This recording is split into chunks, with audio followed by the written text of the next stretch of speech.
Bien, merci. Veuillez excuser ce petit retard.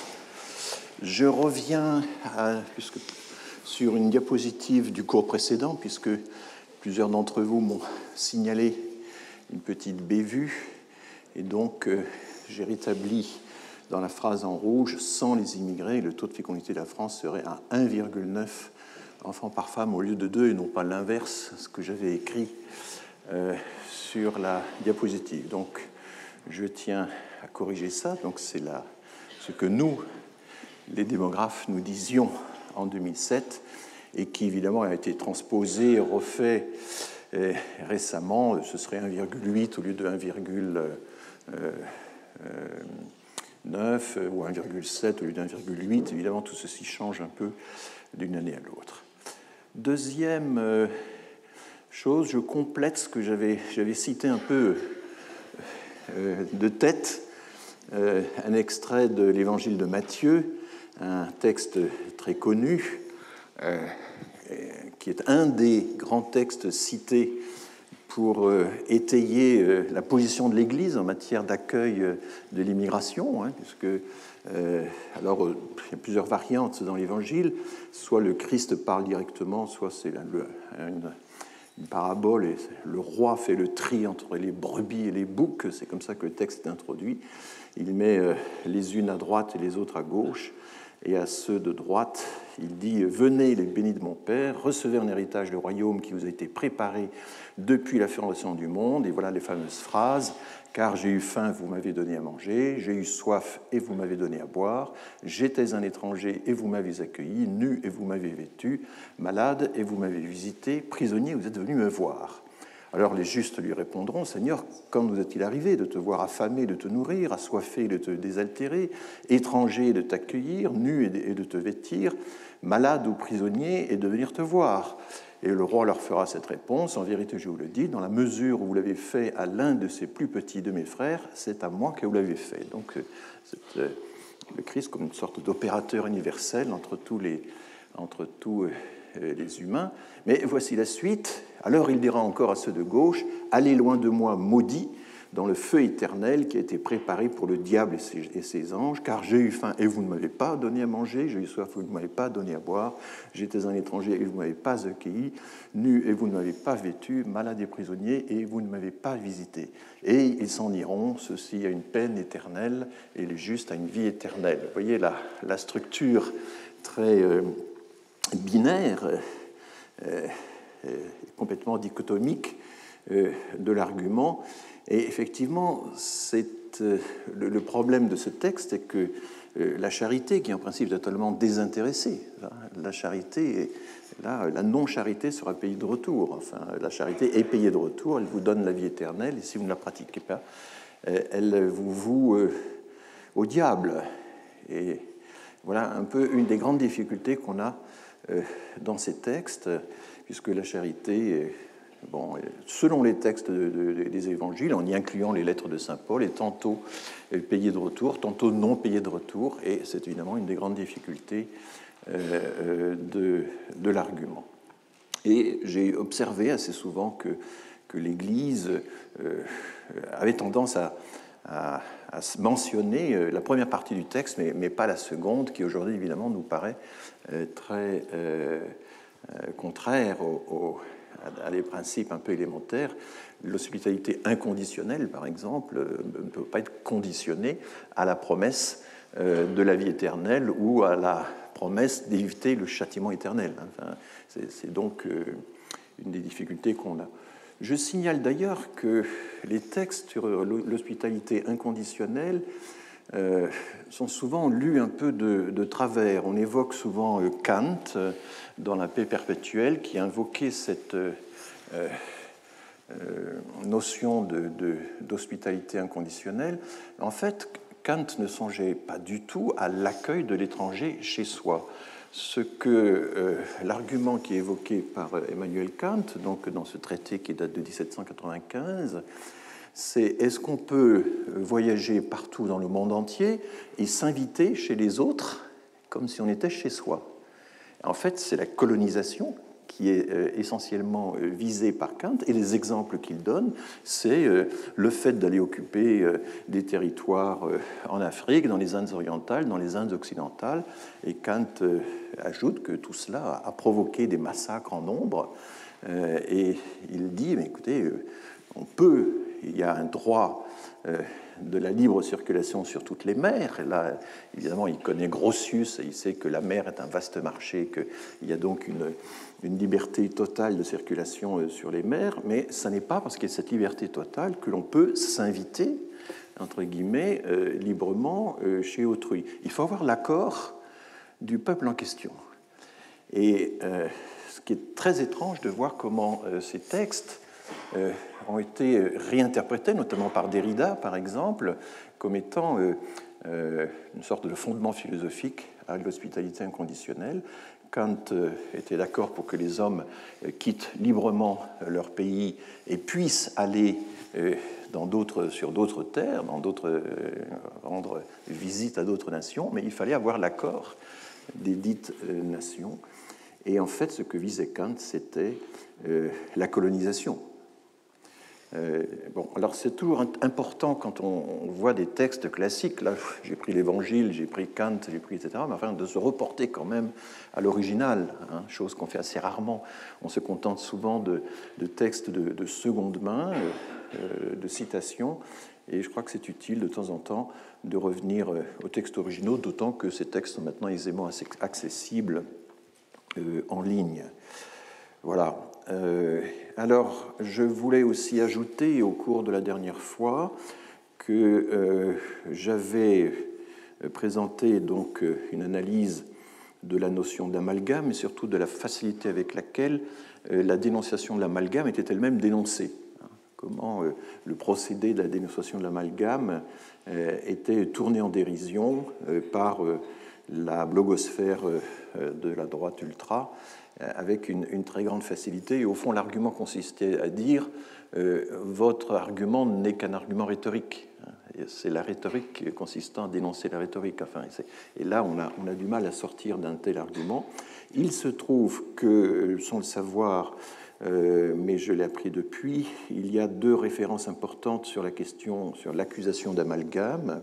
Amalgame, c'est une accusation, c'est pas une analyse. Enfin, il y a d'abord Roselyne Coren, que nous inviterons en janvier. J'espère qu'on n'aura pas de variants pi, rho, sigma, tau, oméga qui nous empêcheront de la recevoir en personne, puisqu'elle vit en Israël.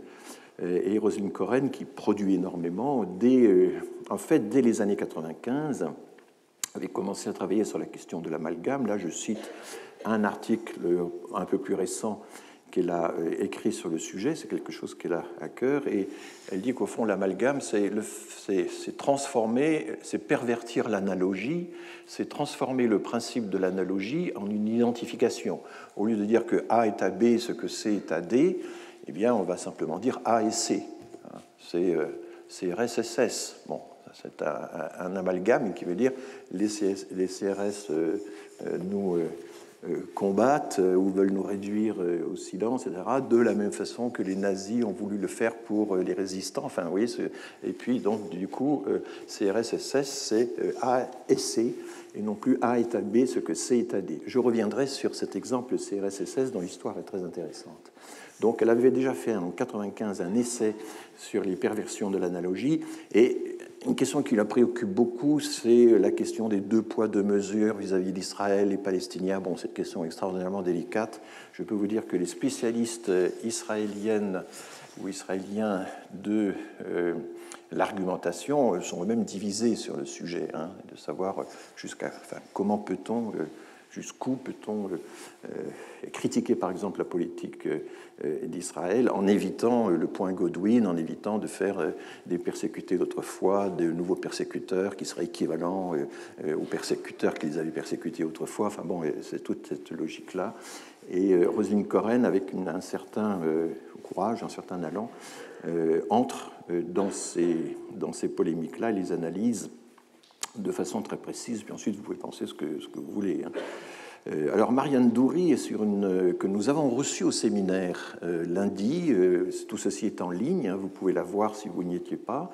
Marianne Doury, vraiment, avec les années, s'impose comme étant une des principales, la principale représentante de l'analyse de l'argumentation dans les discours en France actuellement. Je pense qu'elle est la meilleure de sa génération. C'est vraiment ma conviction. Elle est l'auteur d'un grand manuel Charmot-Collin qui s'appelle Argumentation, qui est extrêmement lisible, et elle nous a fait vraiment un très très bel exposé lundi sur toutes ces questions-là. Elle a évoqué la question de l'amalgame et la façon dont l'argument de l'amalgame était tourné en dérision par ceux qui le pratiquaient. Elle pense que la notion d'amalgame n'est pas une notion, un instrument critique de professionnel, c'est une accusation, mais elle souligne, et ça c'est très intéressant, que en fait, parce qu'elle enregistre toutes sortes de conversations, de discours, de polémiques, etc., elle montre qu'il y a chez les locuteurs ordinaires une compétence qui est désormais très, très développée. Cette compétence, elle apparaît très bien dans les blogs, dans les forums de discussion, une capacité à dénoncer les arguments d'autrui, à qualifier les arguments d'autrui et à dire mais là c'est un argument d'autorité, vous citez le professeur machin et c'est uniquement parce qu'il est professeur que vous le cautionnez, etc. Mais vous ne parlez pas de l'argument lui-même, vous parlez de la personne qui propose l'argument. C'est donc l'idée que à la place du logos, on met en avant l'éthos, hein, l'image de la personne, ou au contraire, on essaie de disqualifier la personne parce qu'on n'arrive pas à réfuter son argument. Ça, c'est quelque chose qui est extrêmement courant. Et donc, on voit que les locuteurs ordinaires sont tout à fait capables, y compris dans des conversations très improvisées maintenant, de dire, mais ce que vous faites là, l'argumentation que vous m'opposez là, c'est un argument d'autorité, c'est de l'amalgame, c'est une mauvaise analogie, ou bien vous changez de sujet. Hein, ça, c'est quelque chose qui est répertorié également par c'est ce qu'on appelle le red herring, le hareng rouge, l'argument de l'hareng rouge. Red herring, c'est très très utilisé en anglais, hein, c'est une expression extrêmement utilisée. Qu'est-ce que ça veut dire? Pourquoi cette référence bizarre au hareng rouge? C'est parce que, semble-t-il, les fugitifs d'autrefois jetaient des harengs rouges aux chiens qui les poursuivaient pour les dépister. Voilà, c'est l'origine de cette étrange expression. Mais le red herring, qui signifie mais vous changez complètement de sujet, ça n'a rien à voir, j'étais en train de parler de ceci et vous me parlez de cela, ce qui arrive très souvent dans les discussions politiques. Argument du red herring, du hareng rouge, c'était très utilisé aujourd'hui encore en Angleterre comme expression. Donc, capacité des locuteurs ordinaires à dénoncer, à évaluer la qualité des arguments d'autrui. Et du coup, ce que dit Marianne Doury, c'est que cette capacité des locuteurs ordinaires n'est pas très très éloignée de la capacité d'un courant d'études de l'argumentation qui est très développé dans les pays anglo-saxons, qui consiste à faire du critical thinking, à essayer d'évaluer l'ensemble des arguments et à dénoncer les erreurs de raisonnement, les fallacies, comme on dit, etc. Et du coup, Marianne Doury en conclut qu'il vaut mieux, quand on fait de l'analyse du discours, renoncer à évaluer les arguments, mais simplement les identifier, essayer de comprendre comment ils sont utilisés, comment ils se transmettent, etc. etc. Donc un discours descriptif, avec le problème que cette abstention, cette absence de jugement de valeur ne peut pas aller jusqu'au bout. Enfin, il y a quand même des arguments qu'il faut pouvoir dénoncer, et c'est ce que dit Roselyne Coren, qui, elle, pense qu'il y a une sorte de neutralité quand même engagée dans cette question-là. Alors, nous parlerons dans la dernière séance de l'année, nous parlerons plus à fond de ce problème. À quoi sert cette identification des arguments? Comment on peut l'utiliser dans le cas de l'immigration? Est-ce que c'est vraiment utile? Est-ce que je vous ai embrouillé l'esprit ou est-ce que je vous ai armé davantage? Je vais réserver ça à la conclusion qui sera plus écrite que l'improvisation orale que je suis en train de faire en ce moment. Alors, oui, un exemple fameux d'identification, c'est CRS-SS. Vous savez que SS est souvent écrit dans un style de croix gammée que les nazis avaient utilisé. Alors, évidemment, le slogan porte parce que c'est très bref. Il y a la fameuse allitération, et un jour, François Mitterrand, interrogé sur CRS-SS, a dit « La rime est riche, mais le contenu est pauvre ». Alors, le problème, c'est en fait, non, la rime n'est pas riche. Hein. S, ce n'est pas une rime riche, c'est une rime pauvre. Ce serait voilà, il faudrait quand même 2 ou peut-être 3 syllabes pour que la rime soit vraiment riche. Et le contenu est plus riche qu'on ne croit. Alors ça, c'est très intéressant de voir comment un slogan avait un contenu riche à l'origine, s'est ensuite cristallisé, démotivé, et devient effectivement s'appauvrit avec le temps. Mais il n'est pas né en mai 68, contrairement à ce qu'on croit. Mai 68 a été un grand moment de résurgence du slogan CRSSS. En réalité, il date de 1948. En 1948, octobre 1948, c'est la grande grève des mineurs. Il y avait à ce moment-là un décalage entre la paye des mineurs et l'inflation, qui était très importante à l'époque, considérable. Donc, révolte des mineurs. Il y a à peu près 30 000 mineurs qui se mettent en grève. Enfin, c'est un mouvement de très grande ampleur. Et je rappelle que les mineurs avaient été incités à reprendre la production, puisque pendant la guerre, les mines étaient évidemment sous surveillance allemande, sous surveillance de l'armée allemande, et les mineurs avaient tout fait pour essayer de couler un peu la production, tout en étant évidemment surveillés avec l'injonction de produire. Et après la guerre, il a fallu effectivement les remettre à une pleine production. Et ça, c'est un fameux discours.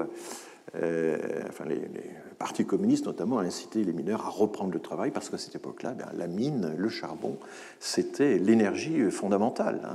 Quand j'étais à l'école primaire, on apprenait avec fierté les millions de tonnes de charbon que la France produisait. On comparait ça aux pays voisins. Ça faisait partie des choses qu'on apprenait à l'école et qu'on était... Aujourd'hui, ça a complètement disparu. Peut-être qu'il y a l'équivalent pour l'énergie nucléaire, je ne sais pas du tout. Mais voilà, on était fiers d'avoir une forte production de charbon et il y avait un productivisme évidemment affiché. Bon, les mineurs ne sont pas payés de retour et en 1948, ils se révoltent. On est sous la présidence d'Henri Queuille et le ministre de l'Intérieur est Jules Mock. Il autorise les CRS, les compagnies républicaines de sécurité, qui avaient été créées en 1944, qui sont de création toute récente, il les autorise à tirer à balles réelles.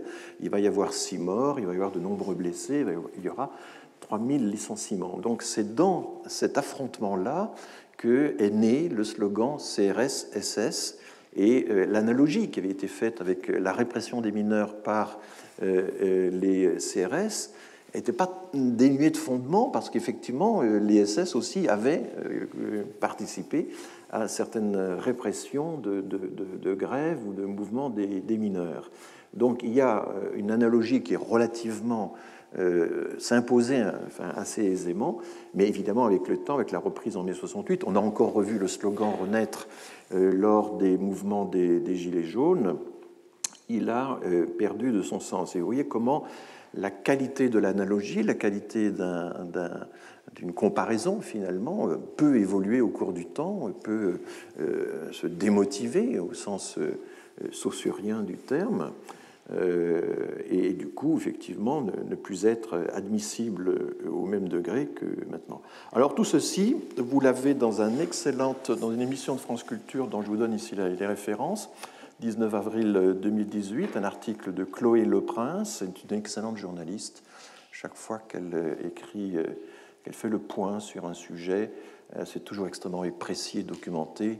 C'est elle notamment qui nous a rappelé que la fameuse phrase de Michel Rocard, on ne peut pas accueillir toute la misère du monde, n'est-ce pas, on dit toujours, mais il a ajouté un membre de phrase ensuite, mais la France doit y prendre sa part. Eh bien, elle a démontré que Michel Rocard n'a ajouté ce second membre de phrase, ce correctif, que 6 ans après. et qu'en réalité, il s'est répandu dans les médias pendant 3-4 jours avec des variantes de la France ne peut pas accueillir toute la misère du monde. C'était vraiment un arrêt à l'immigration. C'est à ce moment-là que Michel Rocard décide que les demandeurs d'asile ne pourront pas avoir accès au marché du travail, ce qui est quand même une décision très importante. Aujourd'hui, ils peuvent y accéder sous certaines conditions au bout de 3 mois ou de 6 mois. Enfin, ça reste encore assez compliqué. Il faut avoir des embauches, des engagements de la part d'entrepreneurs, etc. Enfin, voilà. Donc Michel Rocard avait vraiment opéré un tournant important dans la politique migratoire, et Chloé Leprince a parfaitement documenté le fait que le second membre de phrase a été rajouté. Alors, il se trouve que dans le grand dictionnaire de l'argumentation de Christian Plantin, la phrase de Michel Rocard, on ne peut pas accueillir toute la misère du monde, est donné un exemple, et Plantin dit il y a un exemple d'argument rhétorique fallacieux qui consiste à tronquer une phrase et à ne pas la présenter en entier. Et là, il commet l'erreur de croire que la phrase était complète dès le départ. Non, Michel Rocard n'avait prononcé que la première phrase, qui avait une forme d'adage, de proverbe, et qui du coup avait une force, une puissance argumentative forte.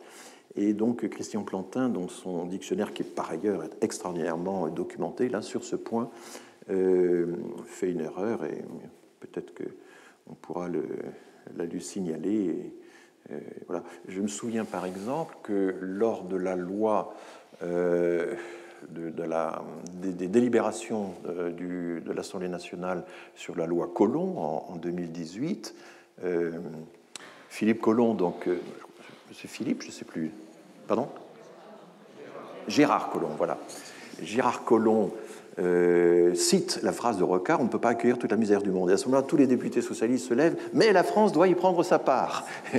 Et ils ont effectivement utilisé le repentir, comme on dit en peinture, le repentir que Michel Rocard, conscient de l'effet désastreux qu'avait produit sa petite phrase, avait tenu à lui apporter, mais bon, mieux vaut tard que jamais, si on veut encore utiliser un proverbe pour conclure cette affaire. Donc c'est Chloé Leprince, dans un article de Libération, que vous trouverez assez aisément, qui avait notamment documenté de façon extrêmement précise toutes les variantes de la phrase de Michel Rocard. Alors, dans le monde anglo-saxon, effectivement, comme nous l'a bien signalé Marianne Doury lundi dernier dans son séminaire, l'approche dominante, c'est vraiment une approche normative, consistant notamment à dénoncer les erreurs de raisonnement, les fallacies, l'idée des... Alors, parfois en français, on dit les fallaces, parce qu'il y a eu une période de notre histoire où le mot existait en français, mais enfin, c'est pas très heureux. Les paralogismes ou des sophismes, ce sont les traductions les meilleures peut-être qu'on peut trouver.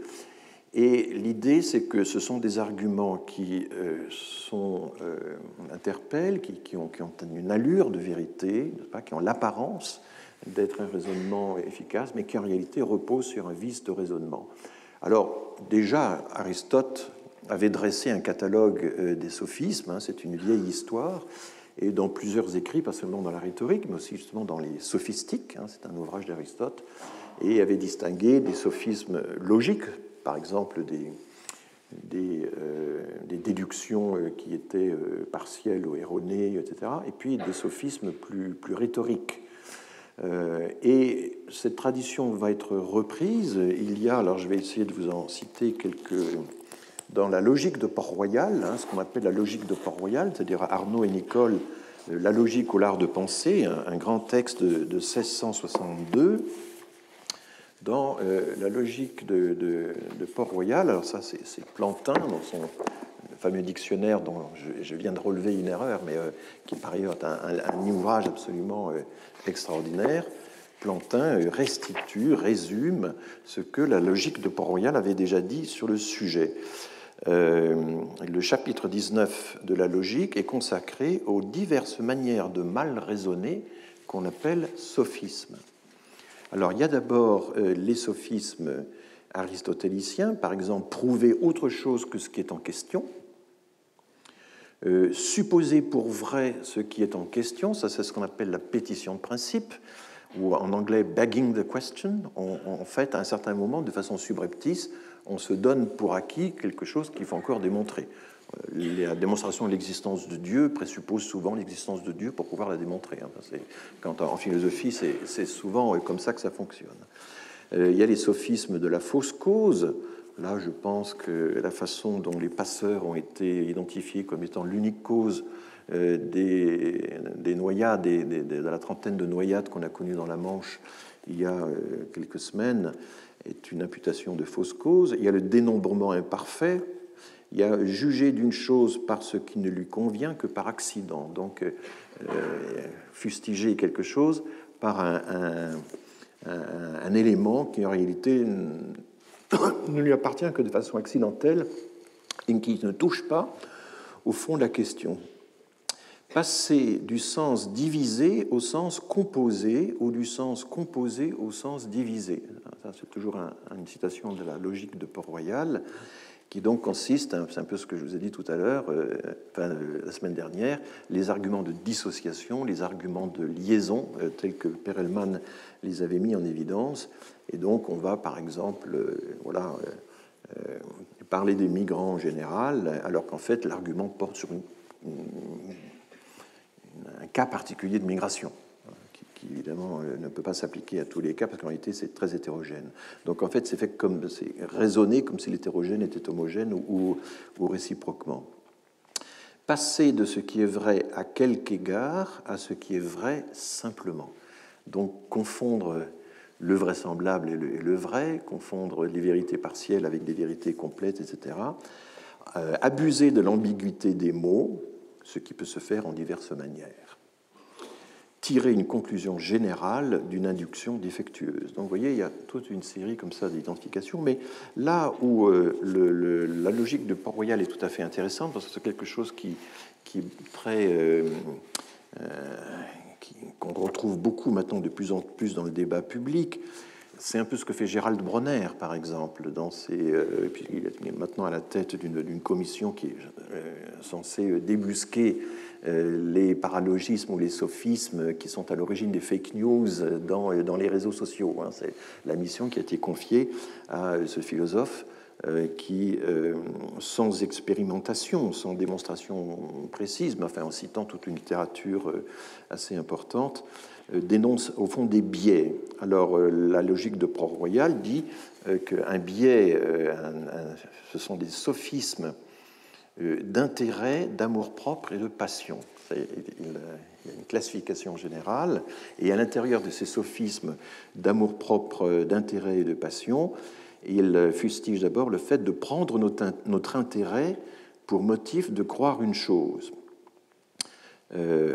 Donc les croyances d'un individu ne sont pas déterminées par le vrai en soi, mais par sa position sociale. J'appartiens à une nation, à une profession, à un institut, à un pays, un ordre religieux notamment. Ce sont les exemples de la logique de Port-Royal. Et du coup, évidemment, j'approuve tout ce qui est conforme à mon intérêt, à l'intérêt que j'ai d'appartenir par le fait que j'appartiens à ce groupe. Voilà, j'y trouve mon intérêt et donc du coup, j'adhère. Il y a les illusions du cœur. Je l'aime, donc c'est le plus habile homme du monde. Je le hais, donc c'est un homme de néant.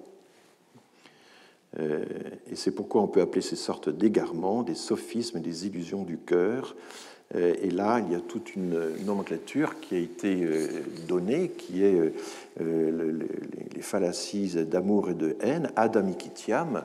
C'est mon ami, donc je le soutiens. Bon, on a un exemple extraordinaire, c'est Robert Badinter, c'est la colère de Robert Badinter défendant Mitterrand, n'est-ce pas, lors de, vous savez, devant une cérémonie, je pense que c'était la commémoration de la rafle du Veldiv, et ça venait peu de temps après la révélation que Mitterrand avait fréquenté Bousquet, donc grand persécuteur des Juifs. Et donc, du coup, une partie importante de la communauté juive ne souhaitait pas que le gouvernement soit représenté, que François Mitterrand soit présent à cette cérémonie. Et Badinter vient, il y a des sifflets, il y a des...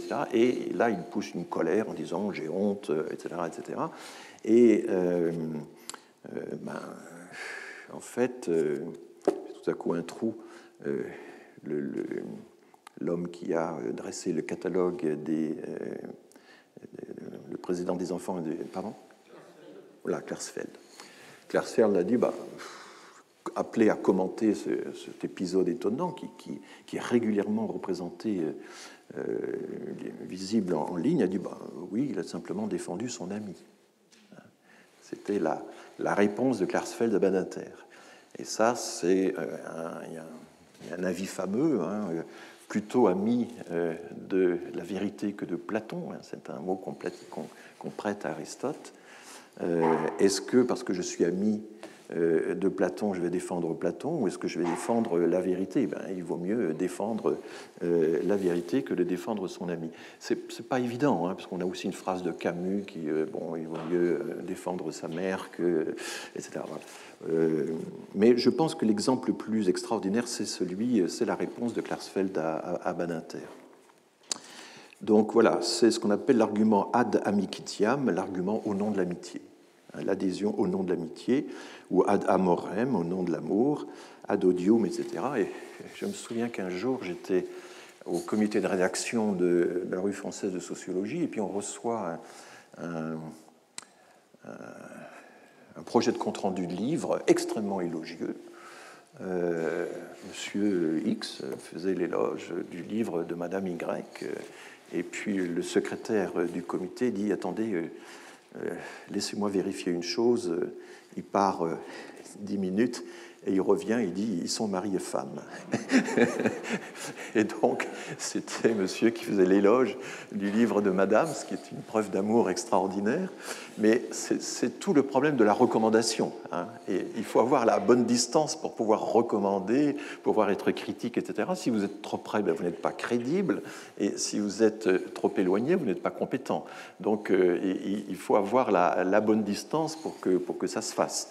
C'est un argument très très important dans l'œuvre de Kafka, puisque Kafka imagine dans la Métamorphose et dans plusieurs de ses écrits que voilà, il a un rêve, c'est d'être un grand écrivain de la langue allemande comme Goethe et d'être publié non pas à Prague, qui est une petite ville périphérique, mais à Leipzig, qui est le siège de la grande édition allemande.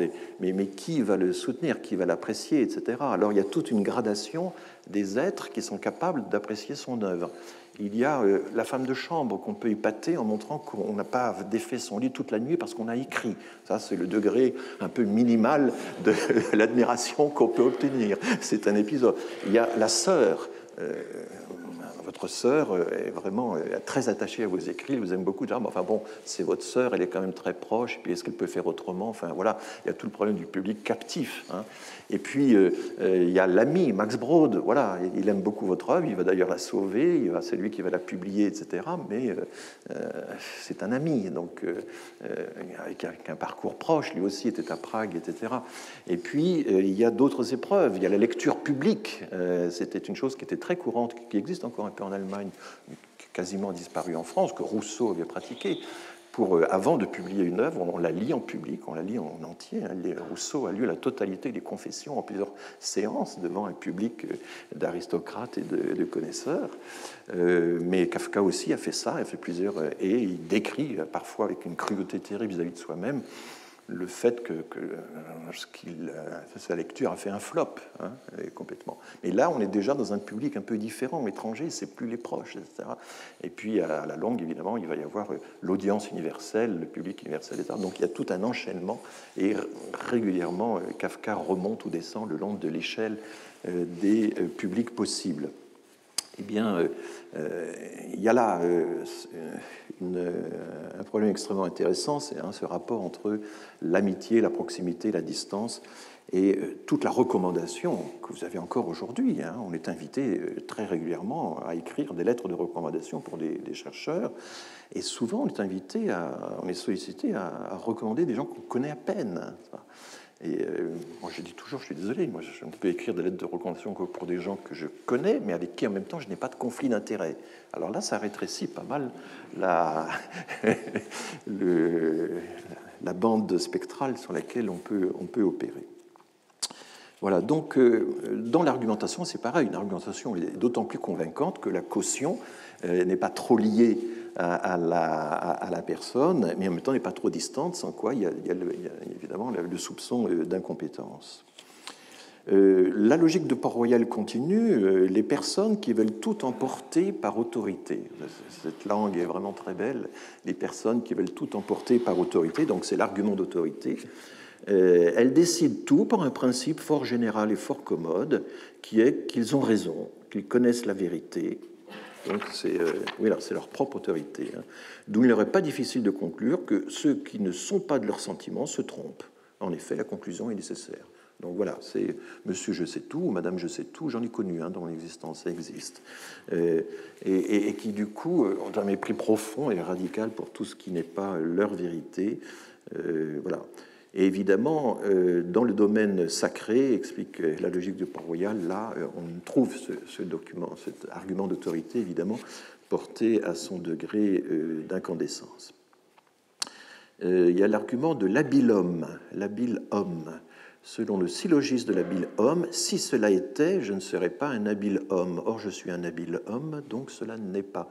Donc, c'est en fait un développement du précédent sophisme. Et là, à l'époque, il y avait cette grande révélation qui était la circulation du sang révélée par Harvey. Le sang circule à partir du cœur, passe par les poumons, etc. Quoi ? Si le sang, disait-il, avait une révolution circulaire dans les corps, j'aurais ignoré des choses importantes dans l'anatomie. Il faut donc que cela ne soit pas. C'est ce que j'ai déjà eu l'occasion de vous dire, des chercheurs anciens qui s'aperçoivent que des jeunes découvrent des choses qu'eux-mêmes n'avaient jamais vues, et c'est vraiment très cruel, donc cela ne peut pas être. Et est-ce que je vous ai cité l'exemple de Descartes discutant avec Pascal? Il y a une rencontre unique entre Descartes et Pascal. Ils se sont rencontrés une seule fois, et c'est le père Mersenne, qui était l'homme qui mettait en réseau tous les savants de l'Europe à l'époque, le prédécesseur de la Royal Academy of Science, qui organise la rencontre. Et Pascal est encore tout jeune, Descartes est plutôt en fin de carrière, et Pascal est un porteur de la théorie du vide. Pour Pascal, le vide existe. Il a lu la littérature, l'expérience des sphères de Magdebourg, il connaît tout ça. Or, Pascal, dans sa théorie, a absolument théorisé le fait que le vide était impossible. Et voilà que ce jeune homme fait une petite expérience devant lui qui démontre l'existence du vide. Donc la rencontre s'est très mal passée, on ne sait pas comment ça s'est passé sur le coup, mais Descartes écrit après coup une lettre au père Mersenne en disant « ce jeune homme », et là aussi il y a toute la distance temporelle, les vieux contrôlent le temps des jeunes, ça c'est très important dans le monde scientifique, ce jeune homme a le vide dans la tête. Bon, donc le passage des générations est parfois la plus forte argumentation qu'on puisse trouver contre les théories dominantes. Voilà, donc, et là, la logique de Port-Royal dénonce l'orgueil, la fallacie d'orgueil. Ce que je viens de vous raconter, c'est pas possible, la circulation du sang, je l'aurais donc jamais comprise, cela ne peut pas être. Et ils appellent ça l'argument ad superbiam, la fallacie d'orgueil. Voilà, il y en a...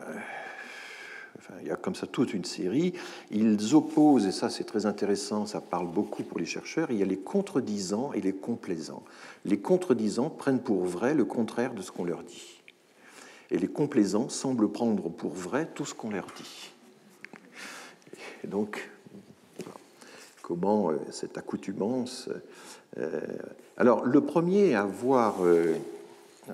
un des premiers auteurs à avoir développé ça, c'est John Locke, le grand philosophe de la liberté du sujet, qui a été un des premiers à présenter comme ça une liste d'arguments. On en trouve également chez Bacon dans le Nouvel Organum 1620. Bacon est un chancelier d'Angleterre, mais qui en même temps va défendre l'idée que les sciences peuvent être organisées par l'État, qu'il faut soutenir les scientifiques, les entretenir, que l'État doit les mécéner, etc. Et il y a des choses tout à fait étonnantes chez Bacon. Je rappelle que Bacon a été très lu par Émile Durkheim, par exemple, qui s'en inspire assez souvent. Il y a d'abord, dit Bacon, comme biais les idoles de la tribu. C'est une expression fameuse dans la langue anglaise, elle vient de Bacon. Ce sont les déformations que l'esprit humain impose à la réalité. L'esprit, c'est l'idée de Bacon, est un miroir déformant. Et donc, ce sont il y a des biais qui sont liés au fait qu'on appartient à une tribu, à un groupe, une société, etc. Il est un des premiers à faire une espèce de sociologie, encore sommaire, mais enfin, des biais de perception. Voilà. Il y a les idoles de la caverne. Ce sont des préjugés ou des fausses évidences qui sont le produit de l'éducation et de l'histoire, donc c'est un peu une variante du précédent. Il y a les idoles de la place publique, du marketplace, du marché. Là, c'est plutôt l'idée qu'il y a une espèce de marché de la controverse qui se nourrit d'ambiguïté, qui engendre des mondes imaginaires, enfin voilà, qui a sa propre logique. Et puis il y a les idoles du théâtre qui se réfèrent au fait qu'on est impressionné par la mise en scène de mondes imaginaires, par la mise en scène d'une certaine argumentation. Donc ça aussi, ça va être quelque chose qui aura une grande influence en Angleterre. En Angleterre, on a l'écrit de Jeremy Bentham, The Book of Fallacies, le livre des fallaces, le livre des erreurs de raisonnement.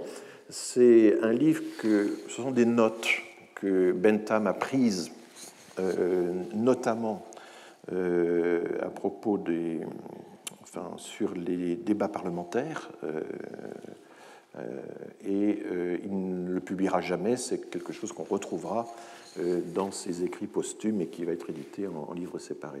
Et puis Schopenhauer, le philosophe donc, du pessimisme, comme le caractérise souvent, l'art d'avoir toujours raison, là aussi, il note pour lui-même, au fil des ans, toute une série de procédés. Au fond, c'est toujours l'idée, pour lutter contre les argumentations d'autrui, il faut identifier les procédés et dénoncer finalement les procédés.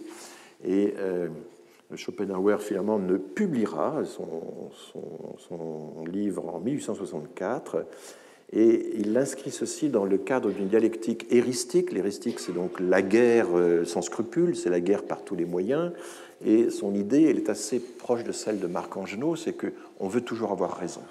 Il y a une logopathie, il y a une passion d'avoir raison, passion d'avoir toujours raison, et finalement on fait tout pour ne pas céder aux arguments d'autrui, y compris en employant les moyens les plus déloyaux. Donc c'est une vision extrêmement pessimiste de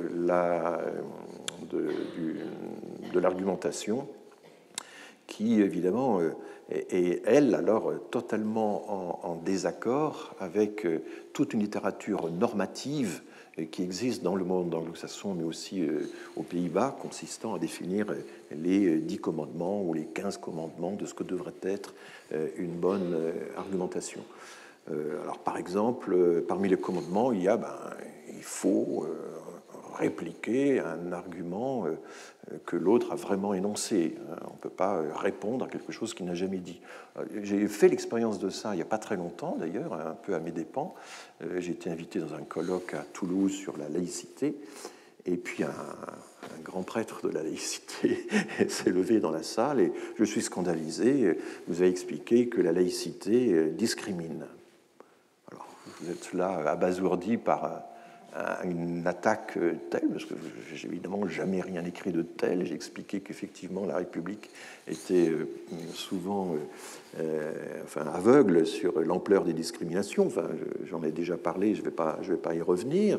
En gros, les chances d'obtenir un entretien d'embauche, un crédit, un logement, etc., sont divisées par 2, voire par 3 quand on a le malheur d'avoir un signe qui rend visible une appartenance au monde, à l'immigration, un lien avec l'immigration arabo-musulmane ou subsaharienne. Ce sont des choses qui ont été testées, vérifiées, mesurées X fois, etc., mais qui sont largement méconnues. Donc c'est ça que j'avais rappelé dans mon intervention, et on me dit... on avait parlé de laïcité, mais si vous identifiez la laïcité à la République, et si vous êtes propriétaire de la laïcité, là, évidemment, toute critique sur l'existence des discriminations, sur le fait que les dispositifs pris à l'encontre pour des discriminations sont encore très, très faibles, eh bien, c'est une attaque qui est jugée insupportable. Donc voilà, c'est très difficile de répondre à quelqu'un qui vous lance à votre égard une accusation qui ne correspond pas du tout à votre argumentation. Alors, qu'est-ce que vous dites? Non, j'ai jamais rien dit de tel, je ne me reconnais pas dans ce que vous dites. Enfin, bon. Mais enfin, c'est forcément assez faible par rapport à la force d'une accusation qui ensuite peut circuler, évidemment, sur les réseaux sociaux. Donc, voilà, c'est une expérience que j'ai eue il y a un mois à peu près, et qui est assez désagréable parce qu'effectivement, on aurait envie de dire, mais écoutez, il y a des règles dans la discussion, il faut que l'argumentation soit to the point, qu'on réponde vraiment à ce que vous avez dit. Mais ça n'est pas toujours le cas, loin de là, et vous savez que on a évoqué tout à l'heure l'argument de diversion, hein, l'argument du hareng rouge, comme disent bizarrement les Anglais, hein, cette chose qu'on lâche comme ça dans la discussion parce qu'on est en difficulté lors d'un débat, et puis on change de sujet en lançant une énormité, et du coup, l'autre va devoir y répondre, et on voit ça dans les débats publics assez souvent. Ça s'apprend même, enfin, il y a des cours qu'on donne à des hommes ou à des femmes politiques pour leur apprendre à changer de sujet quand ils sont en difficulté. Hein. C'est quelque chose de tout à fait courant. Voilà, alors oui, l'argument ad hominem. Il y a des confusions sur la compréhension qu'on peut avoir de l'argument ad hominem ou ad personam. Et en fait, il y a plusieurs interprétations possibles de l'argument ad hominem. Une interprétation ancienne, c'était « je reprends un de vos arguments et je le retourne contre vous ».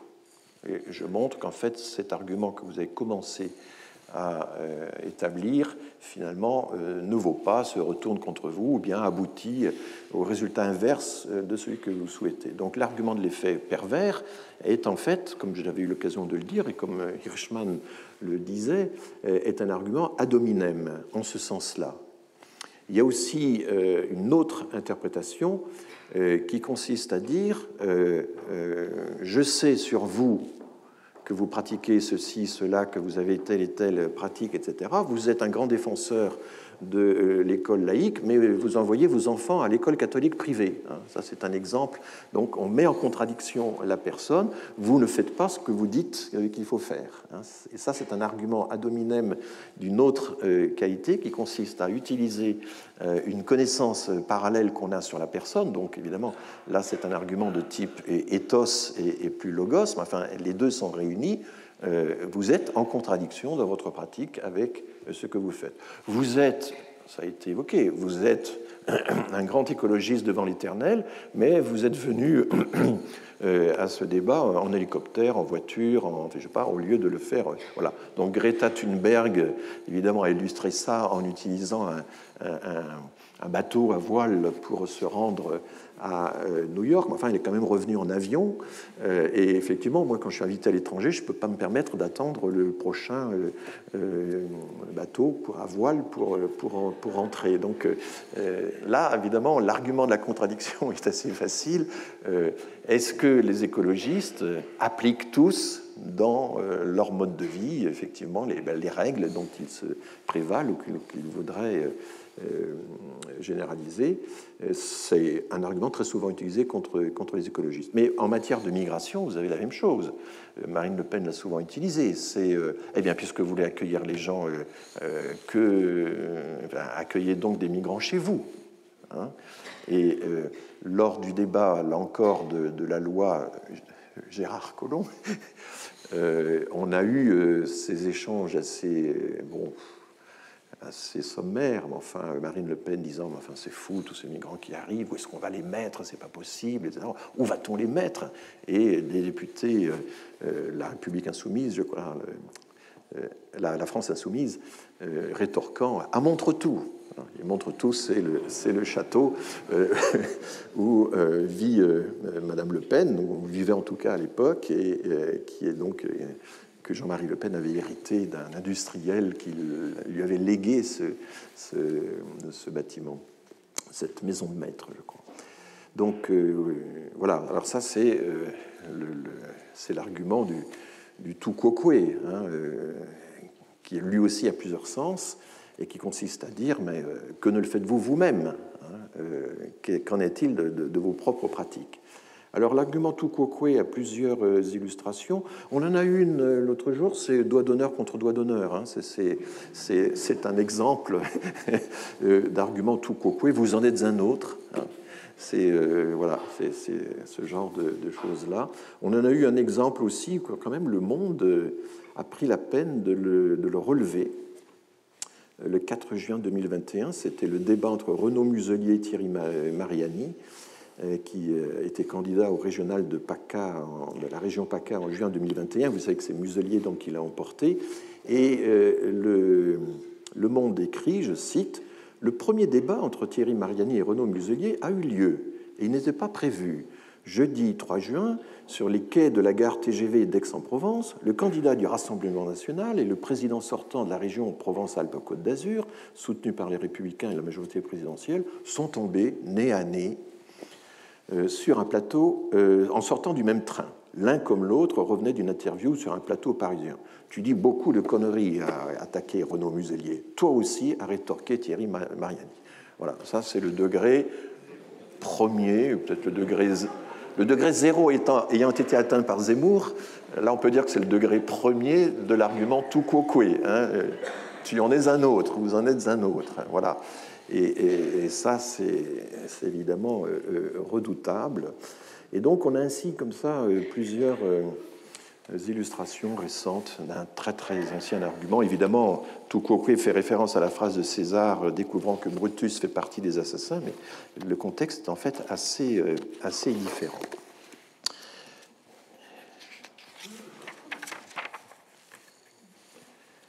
Alors, j'ai noté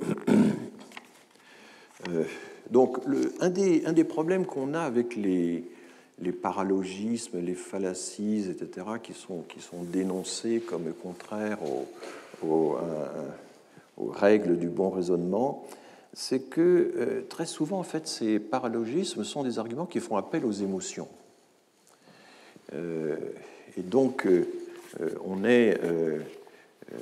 alors, il y en a un certain nombre qu'on peut citer. J'avais notamment évoqué le fait que Douglas Walton, dont Marianne Doury m'a appris l'autre jour qu'il était décédé, je ne savais pas.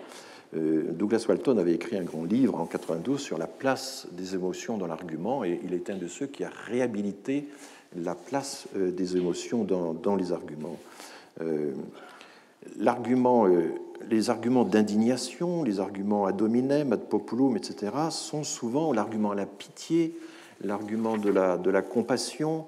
Ce sont souvent des arguments qui s'appuient sur des valeurs morales, qui ont une charge émotive assez importante, et en particulier, alors les paralogismes les plus critiqués, ceux qui sont les plus souvent dénoncés, c'est l'argument des conséquences négatives, c'est l'argument de la menace aussi, ad baculum. Hein. Si vous ne faites pas ceci, eh bien, les conséquences seront très graves et du coup, ça se passera mal.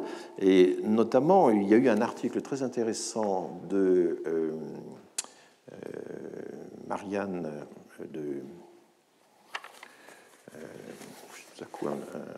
de Ruth Amoussi et de Roselyne Coren sur la question de savoir est-ce que l'argument de la peur est utilisé, est propre à la droite ou est utilisé aussi à la gauche. Elle analyse un discours de Mélenchon qui, en fait, tout en dénonçant l'argument de la peur utilisé par ses adversaires, utilise lui-même l'argument de la peur. C'est assez intéressant de voir qu'en réalité, dans le débat politique, prophétiser les conséquences négatives de ce que ferait l'adversaire, c'est un argument par la peur, mais qui finalement peut être tout à fait légitime si effectivement on a une capacité à développer les conséquences d'une argumentation sur, mesurant les coûts, mesurant les incidents, mesurant l'incidence sur une certaine catégorie de la population, etc. Donc tout ceci est tout à fait possible. Donc je ne retrouve pas la référence exacte à cet article très intéressant, mais enfin, je pense que si vous googlez Amosi, Koren, K-O-R-E-N, et Mélenchon, vous trouverez cet article sur le fait que l'argument de la peur qui est évidemment constamment utilisé dans l'immigration, à propos de l'immigration, nous serons envahis, nous perdrons notre identité, voilà, est un argument qui n'est pas en fait exclusif, dont la gauche, dont la droite n'a pas le monopole. Mais enfin, il est quand même surtout pratiqué par la droite et l'ultra-droite, ça me semble assez évident. Il y a aussi des...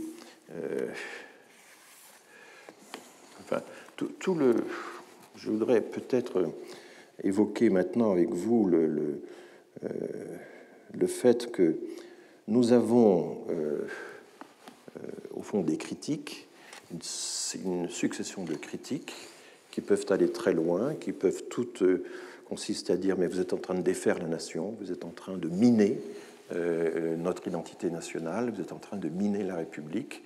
Et je crois que sur ces questions-là, il faut avoir une vue d'ensemble historique assez suffisamment profonde pour être en mesure de ne pas se laisser impressionner par ces arguments qui sont aujourd'hui prédominants. Si vous prenez au fond l'histoire de France, l'histoire de la République française, on peut la commencer à la Révolution française, vous avez une critique radicale, la critique des privilèges, qui est une critique civile, en quelque sorte. Il n'y a pas différentes catégories de citoyens, il n'y en a qu'une seule, et on ne peut pas avoir des privilèges et se voir gratifier des biens ou se voir refuser des biens au nom de l'appartenance à un ordre ou à un État qui distinguerait des catégories de citoyens. Donc ça, c'est la grande avancée de la Révolution française, c'est la critique civile. On va voir un peu plus tard, ce n'est pas la même chose, la critique civique. La critique civique, c'est notamment toute la querelle sur le droit de vote.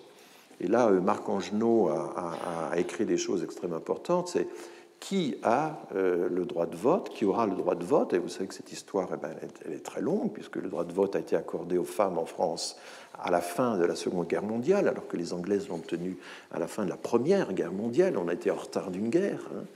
Et puis, il y a aussi la question de est-ce que les mineurs doivent avoir le droit de vote? Quelle est la limite entre majorité et minorité pour avoir le droit de vote? Moi, je n'avais pas pu voter en 73-74, donc à quelques semaines près, je n'avais pas encore le droit de vote qui était fixé à 21 ans à l'époque. Donc, la critique civique, elle a été considérable. C'est-à-dire, il a fallu des débats extrêmement vifs pour qu'il soit admis qu'on ait une égalité d'accès au vote qui en fait était refusée. Au moment de la Révolution, le droit de vote était refusé aux domestiques, il était refusé aux faillis, les gens qui avaient fait faillite, il était refusé évidemment aux femmes, il était refusé à toutes aux personnes qui n'étaient pas libres dans les colonies, etc., etc. Donc il y avait, et l'idée était que pour avoir accès au droit, il était refusé aussi à ceux qui étaient sans domicile fixe et qui n'avaient pas un impôt local, une durée de résidence de plusieurs mois ou plusieurs années. Enfin, ça dépendait des dispositions prises. Donc, une partie considérable de ce qu'on appelle aujourd'hui le corps électoral était écartée parce qu'il y avait l'idée que le droit de vote était réservé aux gens qui avaient des capacités, qui avaient un ancrage territorial, qui avaient une stabilité, et que les autres étaient trop dépendants, en situation de domination. Et donc, pour mériter l'égalité, il fallait déjà avoir accès à un certain niveau d'égalité. Et le modèle qui était cité, évidemment, c'était la Grèce antique ou la Rome antique, où il y avait au moins la moitié de la population qui ne faisait pas partie des citoyens libres, puisqu'ils étaient esclaves, métèques, étrangers, etc. Donc, la critique du droit de vote, elle a abouti à des débats d'une force, d'une violence considérable, puisqu'il y a eu, y compris à gauche, à l'extrême gauche, des attaques contre le suffrage universel, parce que le suffrage universel, l'expérience des plébiscites l'avait montré, était extrêmement négative. Et donc il y a eu l'idée quand même défendue par beaucoup que le suffrage universel était antidémocratique, ce qui aujourd'hui nous paraît étrange, puisque quand on veut plus de démocratie, on fait appel à l'idée du référendum pour que la démocratie se développe. Mais tout ceci a mis très très longtemps à percer. Ça ne fait pas partie de notre héritage naturel. Ça n'était pas dans le cœur du message de la Révolution française. Ça a été rajouté après coup par une succession de critiques qui ont été extrêmement... voilà, vous savez que Victor Hugo, par exemple, a participé à cette idée, mais l'idée, c'était qu'il fallait qu'il y ait un certain niveau d'éducation pour que les lecteurs puissent réellement voter. Il y avait une corrélation, une connexion, une conditionnalité qui était établie entre le niveau d'éducation et la capacité à voter, et c'était un des arguments de la diffusion de l'éducation que de former des électeurs capables de voter. Ça, c'est une deuxième critique. Après la critique civile et la critique civique, nous avons eu dans notre République la critique sociale.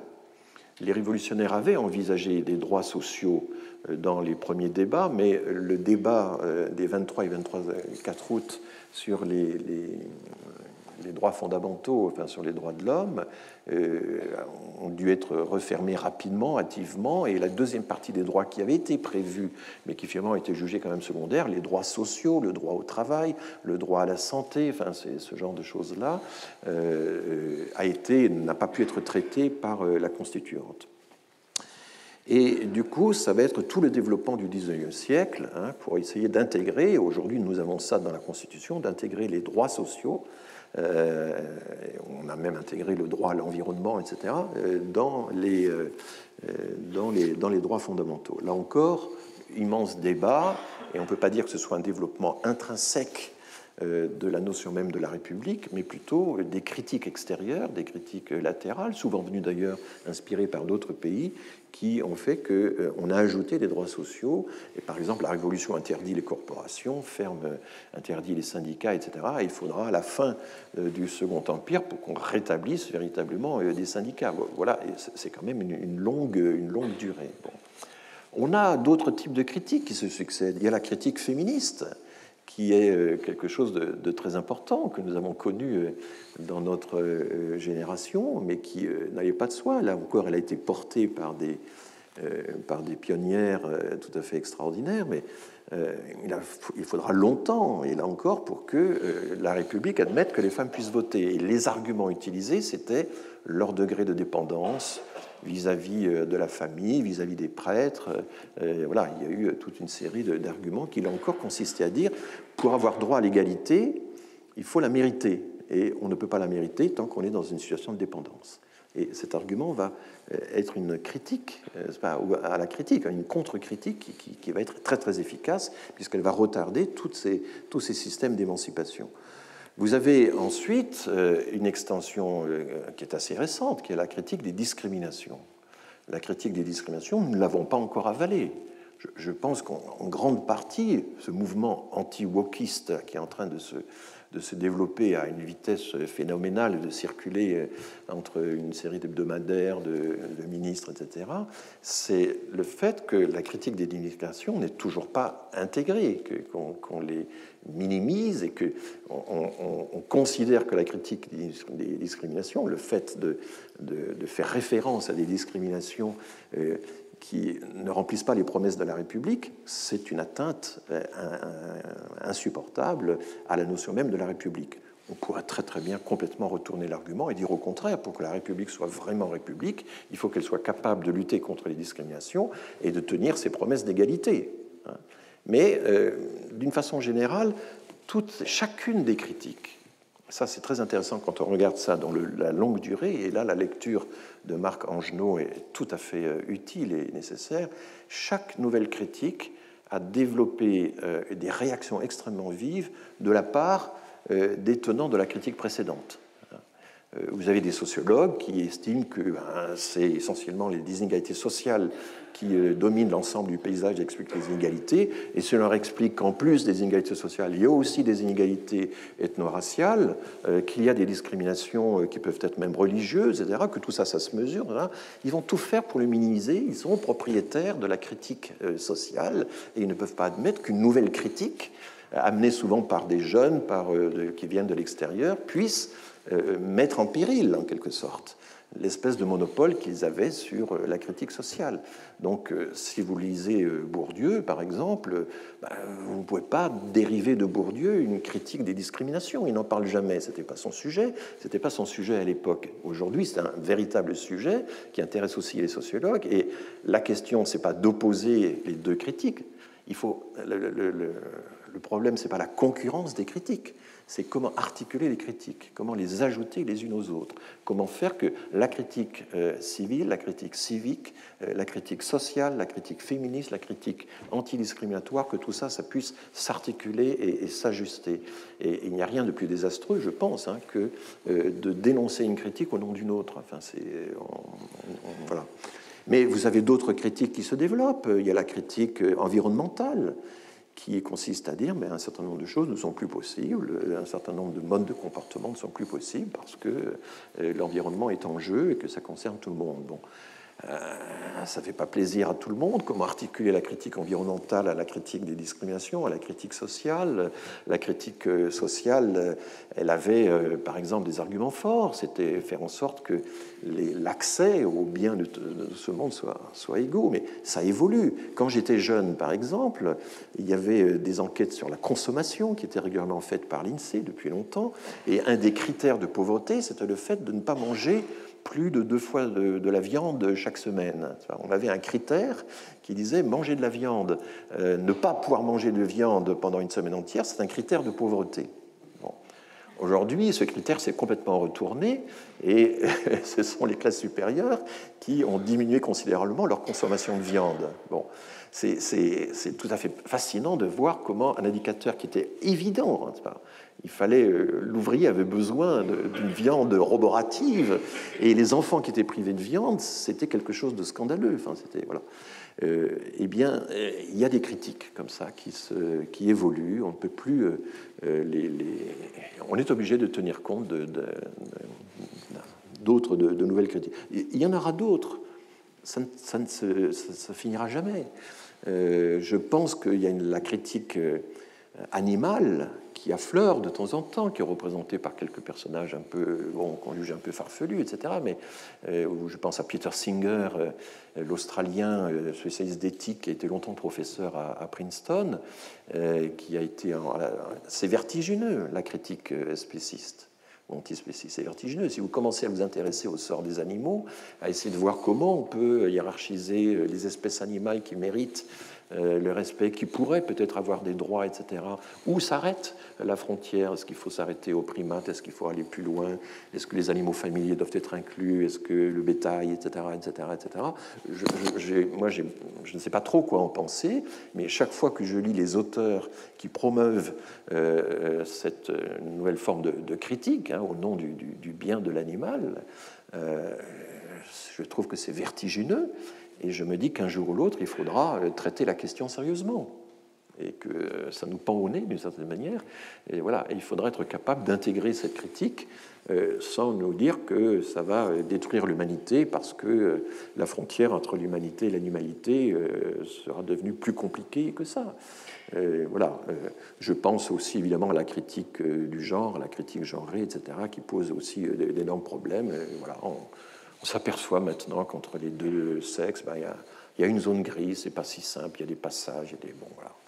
Quand je travaillais à l'INSEE il y a une trentaine d'années ou une vingtaine d'années, on avait des erreurs de codage sur le sexe. C'est-à-dire qu'il y avait des gens qui cochaient, voilà, il y avait 0,5% d'erreurs, je me souviens. Puis à un certain moment est apparue la question de savoir est-ce qu'il n'y avait pas des personnes qui changeaient de sexe. Le directeur général de l'INSEE avait reçu, je me souviens, Edmond Malinvaud, un jour, une demande de changement de sexe, quelqu'un qui voulait que le numéro 1 soit changé en numéro 2 ou l'inverse.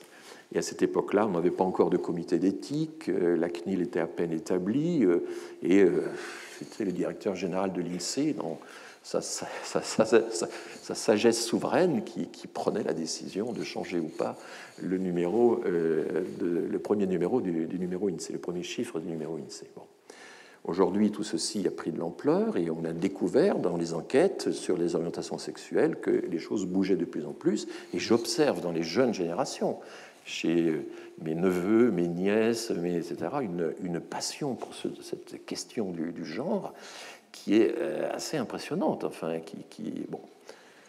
Est-ce qu'on peut écarter tout ça en considérant que ce sont autant d'épouvantails qu'il faut dissimuler? Je ne pense pas. Et donc, je crois que l'argumentation, enfin la rhétorique, tout ce dont j'ai parlé, doit aussi tenir compte du fait que nous avons tout un enchaînement, une succession de critiques au cours de l'histoire qui ne peuvent pas tourner à la concurrence ou à la destruction mutuelle des critiques. Donc j'ai un côté un peu... alors on peut qualifier ça enfin, c'est une démarche inclusive, si vous voulez, c'est une démarche peut-être éclectique, mais je ne vois pas d'autre solution que sinon on s'enferme dans la guerre des critiques, dans la concurrence des critiques, et c'est ce à quoi on assiste. Je pense vraiment que le mouvement anti-wokiste en ce moment, c'est une réaction à l'idée que, ben oui, il y a des personnes qui sont discriminées, elles protestent, elles ont des arguments, et on essaie de les faire taire. Voilà, c'est quand même... Alors, j'avais évoqué l'autre jour le cas de Joséphine Baker, la cérémonie de Joséphine Baker, et l'une d'entre vous est venue me trouver en disant « mais vous auriez dû quand même nous dire que c'était un exemple d'assimilation ».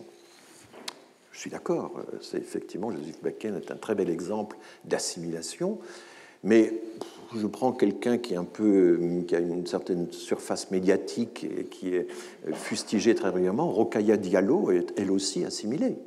C'est une autre façon d'être assimilée. C'est une porte-parole de minorité qui proteste contre les discriminations, mais elle est aussi républicaine et assimilée que vous et moi. Et il y a plusieurs façons. Je pense que là, il faut rétablir la notion du pluralisme.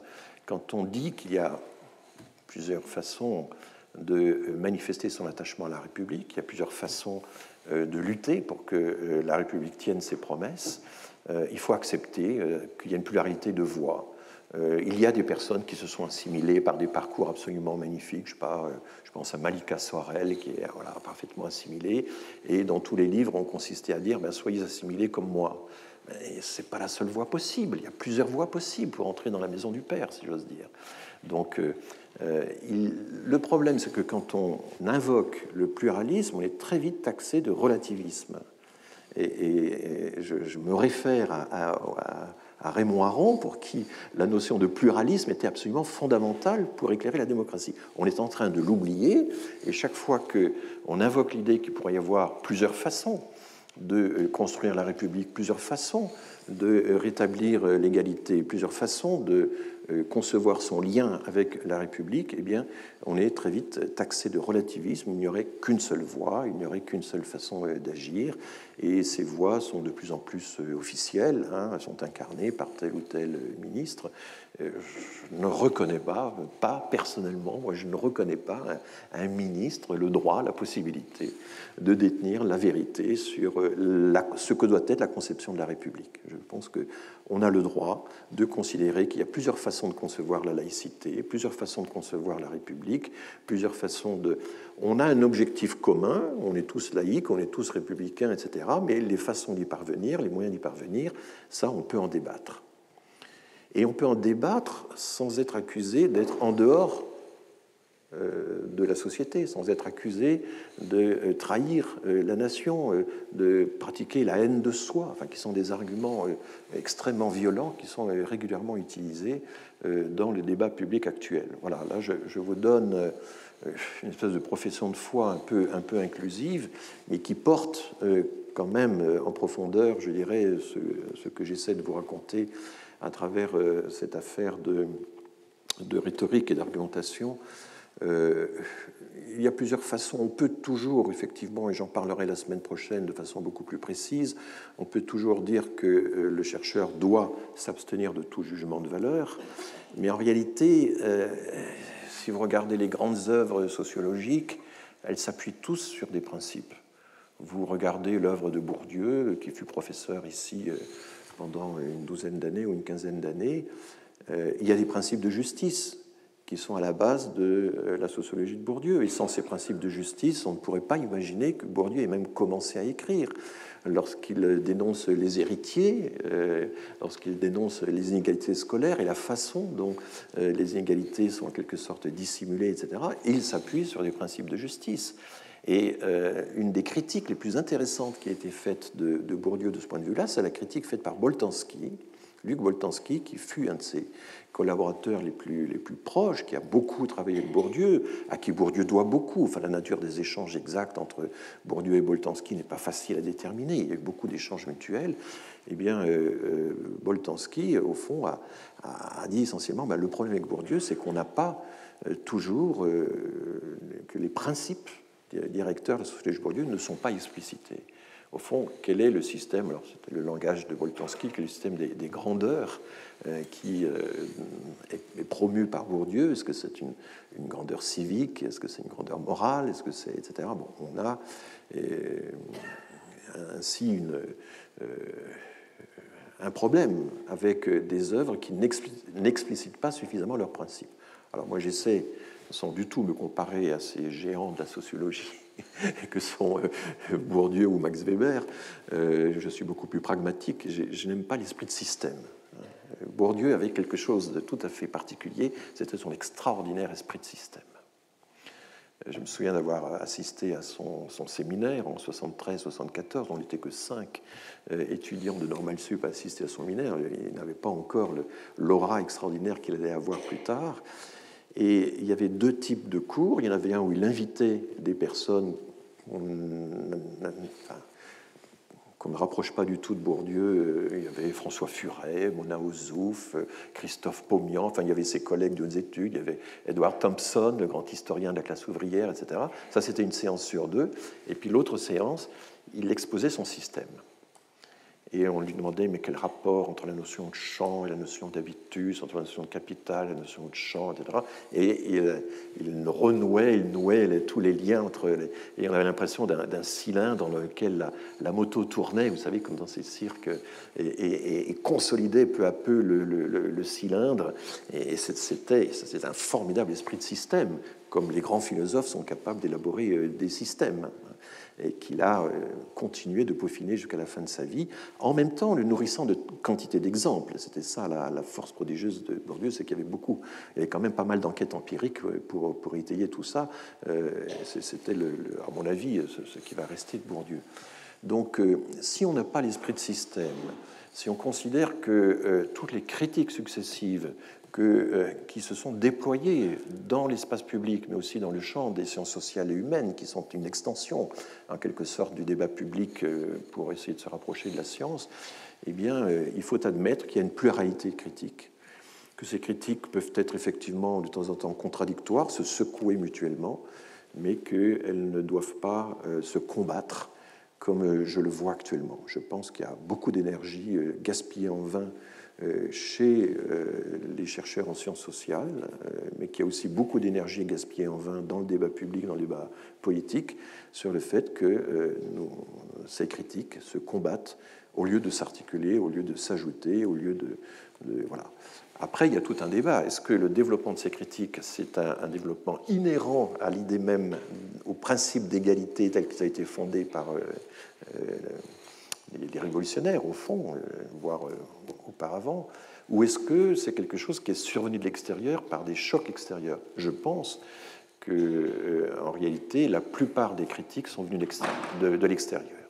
La critique des discriminations doit beaucoup à un apport anglo-saxon. Je suis désolé d'avoir à dire qu'effectivement, on emprunte de temps en temps des choses au monde anglo-saxon, mais les droits de l'homme et du citoyen doivent beaucoup à la racine, à la source anglo-saxonne aussi. Il y a des circulations d'arguments entre les civilisations. Je pense que la critique féministe a été beaucoup plus rapidement et plus précocement développée en Angleterre, dans d'autres nations que chez nous. Le mouvement des suffragettes est bien antérieur à celui au mouvement équivalent en France. La question des orientations sexuelles, c'est la même chose. Enfin, donc,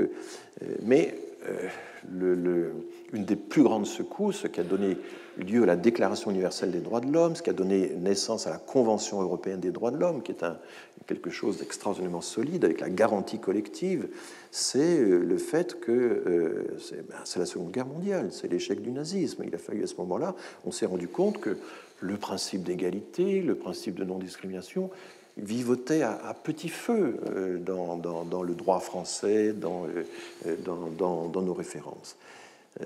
Et là, les grandes bases de données lexicographiques sont extrêmement, illustrent très bien ce que je viens de vous dire. Il y a vraiment des périodes où ces grandes idées, ces principes que nous croyons nous avoir été légués directement, de façon continue, depuis la Révolution française, en réalité, c'était un peu dilué et nous sont revenus de l'extérieur. Et donc, nous avons un héritage, incontestablement, mais cet héritage s'est enrichi par des apports extérieurs. Et en même temps, ces apports extérieurs, la France a beaucoup compté. J'insiste sur le fait que René Cassin joue un rôle essentiel dans la Déclaration universelle des droits de l'homme, que Pierre-Henri Tedjen a joué un rôle décisif dans la conception de la garantie collective qui est le cœur de la Convention européenne des droits de l'homme, le fait que tout citoyen peut s'adresser à la Cour de Strasbourg s'il a épuisé ses voies de recours, et que si la Cour de Strasbourg dit oui, vos droits fondamentaux ont été violés, à ce moment-là, le pays adhérent au Conseil de l'Europe doit immédiatement restituer la personne dans ses droits sans attendre qu'il y ait un changement de législation. C'est ça la garantie collective. Eh bien, ça, c'est une conquête évidemment considérable que nous devons donc à des Français. Ensuite, on a mis un temps fou à adhérer à la Convention européenne des droits de l'homme. On y a adhéré, ça je pense vous l'avoir déjà dit, qu'en 1974, et puis le droit de recours n'a été accordé qu'en 1981. Donc nous sommes dans cette idée, je pense qu'il faut articuler tout ce que je viens de vous dire sur la succession des critiques avec la question du souverainisme. Nous avons une espèce de souverainisme intellectuel ou éthique qui consiste à croire que nous avons été les inventeurs et les porteurs universels d'un message universel en termes de droit, mais en réalité, leur application concrète, leur effectivité, comme disent les juristes, a été extrêmement réduite, et c'est de l'extérieur qu'un certain nombre de minorités ou de composantes majeures de la société, les femmes, les esclaves, hein, je n'ai pas cité de ça tout à l'heure dans mon énumération, mais enfin ça intervient aussi, les victimes de discrimination, etc., ont été finalement intégrées dans cette affaire. Voilà, je suis un peu moralisant, mais dans le cours suivant, et de façon, je crois, aussi rigoureuse que possible, et à l'aide notamment de Roselyne Coren, qui a beaucoup travaillé sur cette question, nous allons reprendre la question difficile de l'engagement et de la distanciation de la morale versus la politique, et de la façon dont on peut appliquer tout ça au débat actuel sur l'immigration. Voilà, merci beaucoup pour votre attention.